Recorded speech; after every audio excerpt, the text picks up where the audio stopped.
ఏమండి, అలా లాడ్లో నుంచోకపోతే నాకు కాస్త హెల్ప్ చేయొచ్చుగా. నాకు పనులు చెప్పొద్దని నీకు 100 సార్లు చెప్పాను. ఒక్కదాన్ని ఎన్నని చేయను. వంటింట్లో కాస్త సాయం చేస్తే ఏం పోయిందట. నేనేమైనా వంటింటి కుందేలను అనుకున్నావా? మనం సింహం సింగిల్ పనే చేస్తుంది.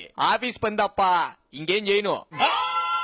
అసలు ఇంట్లో సింగిల్ గా పని చేస్తుంది నేను. పని కాదు, మనీ ముఖ్యం. నెలకి 50,000 తెచ్చిపోస్తుంది నేను. అంటే ఇంక నా పనికి వాల్యూ లేనట్టేనా? మన ఇంట్లో మనం చేసుకునే పనికి కూడా లెక్కలు కట్టాలా చెప్పు? ఆ డొంక తిరుగుడే వద్దు. ఇంట్లో నాకు హెల్ప్ చేస్తారా లేదా? అదో పని, దానికి నేను సాయం చేయాలా? ఇంకా నయ్యం. వంట చేయాలి, పిల్లాన్ని చూసుకోవాలి, నా వల్ల కాదండి. అయితే మానే. నువ్వు అవన్నీ చేయకపోతే మేం బతకలేమా ఏంటి? పేమెంట్ ఇస్తామంటే పని వాళ్ళు క్యూ కడతారు. చూడమ్మా, అంట్లు తోమాలి. అలాగే, నెలకి 2,000. తోమిన గిన్నెలు నీళ్లతో కడగాలా అక్కర్లేదా? అదేంటి, అంట్లు తోమాక మరి గిన్నెలు కడగరా?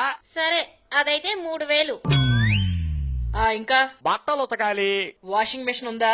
ఉంటే 3,000, లేకపోతే 5,000. ఇల్లు తొడవాలి. 1,000 రూపాయలు. బాత్రూమ్ క్లీన్ చేయాలి. 2,000. రూములు సర్దాలి. 2,000. పిల్లల్ని రోజు స్కూల్ కి రెడీ చేయాలి. 2,000. వంట చెయ్యాలి. 5,000.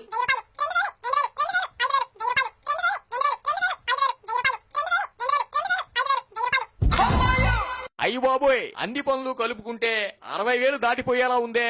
ఇంకో condition, Sunday, second Saturday holidays మాకు. పండగలకి పబ్లిక్ హాలిడే. మీ పని మీదే. అబ్బో, మీరక్కర్లేదులే అమ్మా. మా ఊరు నుంచి పని మనిషిని తెచ్చుకుంటాను. హలో రావులమ్మా, ఎలా ఉన్నావు? ఇక్కడ హైదరాబాద్ లో మన ఇంట్లో పనుంది. పిల్లోడిని చూసుకోవాలి. ఏంటి, ఫ్యామిలీ ప్యాకేజా? ముగ్గురు వస్తారా? ఎందుకు? తలో 20,000? అబ్బా, ఎంత సింపుల్ గా చెప్పావు. ఎందుకట అంత అమౌంట్? ఏంటి, టర్మ్స్ నచ్చితే మిస్డ్ కాలివ్వాలా? వద్దులే, నీ దెబ్బకి నా ఫోన్ లో ఛార్జ్ అయిపోయింది గాని పెట్టేయ్. ఏంటండి, పని వాళ్ళని మాట్లాడుకున్నారా?